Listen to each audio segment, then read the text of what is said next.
I'm going to show you what happened in my journey because as a pre-PT, I did get accepted on my first try, but there were specific things that I did that helped me get accepted. And for the students that we work with, this is a lot of what we pull in for them to do as well if they have been rejected in the past and they want to make sure that doesn't happen again, or they're about to apply for the first time and they want to make sure that they get accepted on that attempt.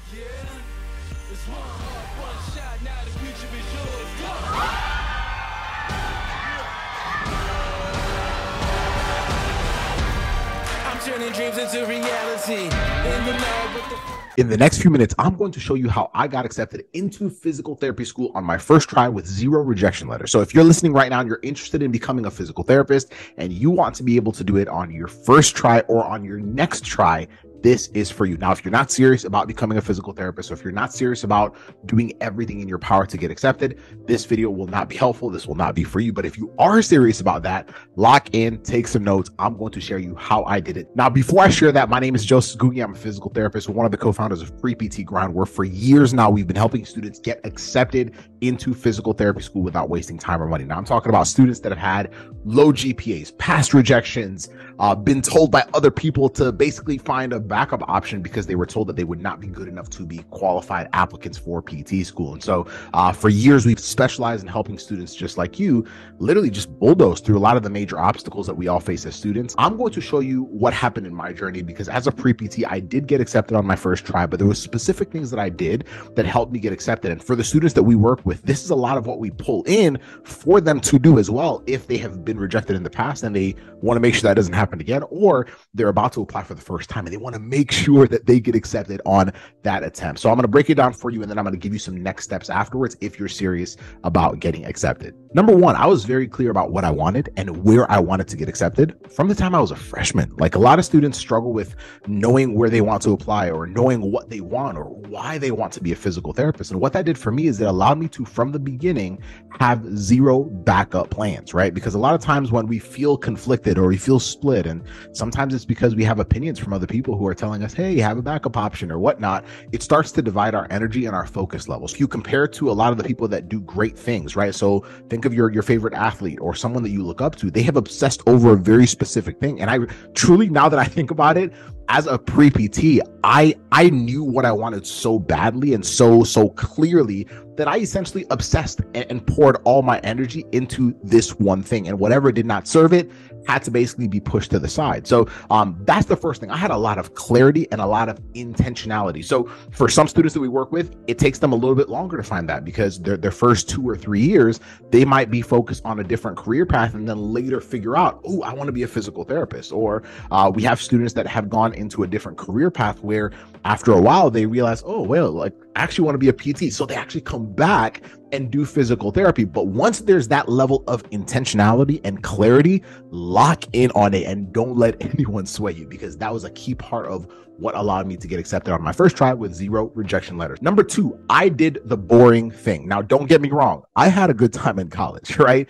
But because of how clear I was about where I was going, I was essentially what you would call a boring student. I always asked myself, for example, if it was a weekend and a lot of my friends were partying, I would ask myself, well, does it make sense for me to party, or does it make sense for me to prepare for my exams next week or to rest or recover? And don't get, like I said, I still had a good time, but now that I look back, I was a very boring student in the perspective of everybody else. But the truth is, a lot of the people that were not necessarily focused on what they wanted later on had to kind of add extra years to their schooling, or they had to switch career paths, and they were just kind of all over the place.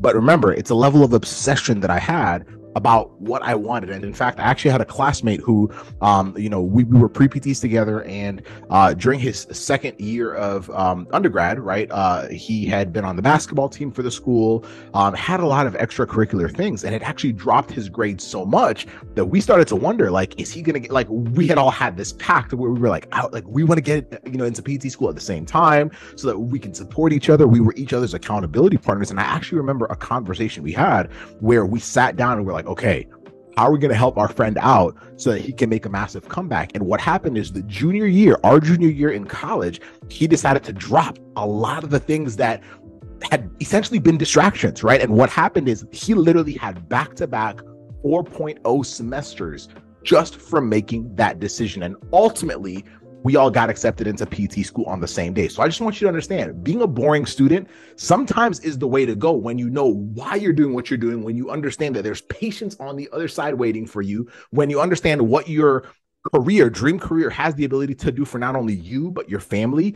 I was aware of those things early on. And I don't think a lot of students spend the time to be aware of that, which actually allows them to feel conflicted and stretched thin. So that was my second thing. I did the boring thing. I was a boring student. Number 3, I had tons of help. I had tons of help. Now, we're in a position now where we coach students currently, right? So we're the ones providing the help and all the stuff. But I remember as a student, I feel like we all have a hard time asking for help. I don't know what it is. I don't know if it's because we feel like it'll make us look bad as a student or whatnot. But asking for help is probably one of the smartest things you can do. In fact, I had 2 of my hardest classes were chemistry and physics. And I actually remember having 2 tutors for each of them, mainly because my tutors could only do 2 days a week. And I was like, I need more help than that. So I would basically have 2 tutors for 1 tutor for 2 days, and then the other tutor for the other 2 days. So I could have at least 4 days of help every single week, because I was aware of the fact that even though I struggled with chemistry or physics or any of the other classes, my goal was to become a physical therapist. So whatever I needed to do to get the grades I needed, I was willing to do that. And that habit has actually followed me even into my career today. Like I'm more than happy to ask for help, right? We have business coaches and whatnot that we hire because we're trying to learn things, and we understand that the mistakes that we make, other people have already made them. So why not leverage their mistakes instead of making them again? Number 4, I had a pre-PT accountability team. So I actually call them my pre-PT super team. So it was 4 of us. I mentioned them a few minutes ago, where from the time we were freshmen, we agreed, hey, we're going to support each other when it comes to classes. If one person is struggling, we're going to help.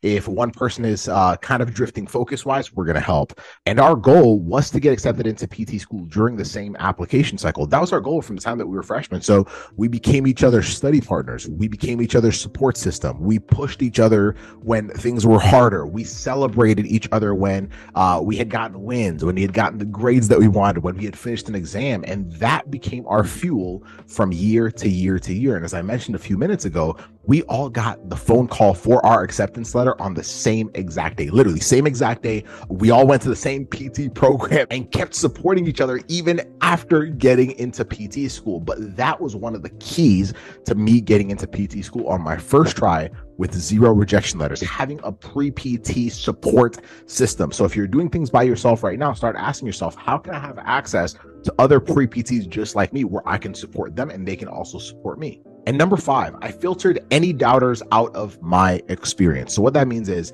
anyone that planted seeds of doubt, I just stopped listening to them when it came to this specific journey. Sometimes that was people that were closer to me. It's not that I just like ended friendships or whatnot. It's just the fact that I just didn't listen to certain people when it came to my journey. I only listened to people that had already done what I was trying to do or were on the same path as me, period, the end. In fact, even today, that's how we coach most of our students, because what that allowed me to do was to always focus on the next step. A lot of students struggle mainly because they're always focused on the worst case scenario. What if I do everything in my power? What if I retake this class? What if I apply? What if I study for the GRE and things don't go as planned? I don't do well on the GRE. I get rejected from PT school. A lot of students are playing scared, right? As opposed to asking themselves, well, what happens if I apply and things go well? What happens if I study for the GRE and things go well? That's a massive shift, but it's a mindset thing. And who you're around plays a big role into how you see yourself as a student. So I made sure, I was like, yo, like, I want to get in on my first try. That was always my goal, but I was like, I need to protect my mind. And a lot of times we all have a hard time doing it. But once you change that, the confidence that you have, the consistency that you have goes through the roof. And so that's how I got into PT school on my first try with 0 rejection letters. I was intentional and very clear about where I was going, what I wanted, and everything that I did served that. I did the boring thing. I was a boring student. So what? It got me to where I wanted to go. I had tons of help. I also had a pre-PT support team. And most importantly, I filtered out doubters from my experience. When you do those 5 things, I'm telling you right now, we've translated those 5 things to hundreds of our students that we have privately coached over the years. And even if they had gotten rejected before, even if they had lower GPAs before, things shifted in their favor and they started getting accepted into not just one school, but multiple PT programs when they reapplied. And if you want that to be you, understand, we got to start playing to these 5 things. If we're not, you might not be giving yourself the best chance possible to get accepted into PT school. And if you want help and you're like, I don't want to do this by myself, no worries. We got you. Go to acceptedsystem.com, where we will show you specifically how we hold students by the hand through this entire process, step by step by step, so that they can get accepted into PT school. And you'll also have the ability to hear and see the stories of other students just like you who were in the same position as you, but were able to flip things, shift things, do the 5 things that I just shared with you, and ultimately get to the next stage of their journey, which was getting accepted into PT school and ultimately being a few years away from being doctors of physical therapy. So I hope this video was valuable to you. And if it was, please share this with other friends that you feel need to hear everything that you just heard right now, and keep binging on all of our other content and value on this platform. Be sure to like and subscribe, and we'll see you on the next training. Bye.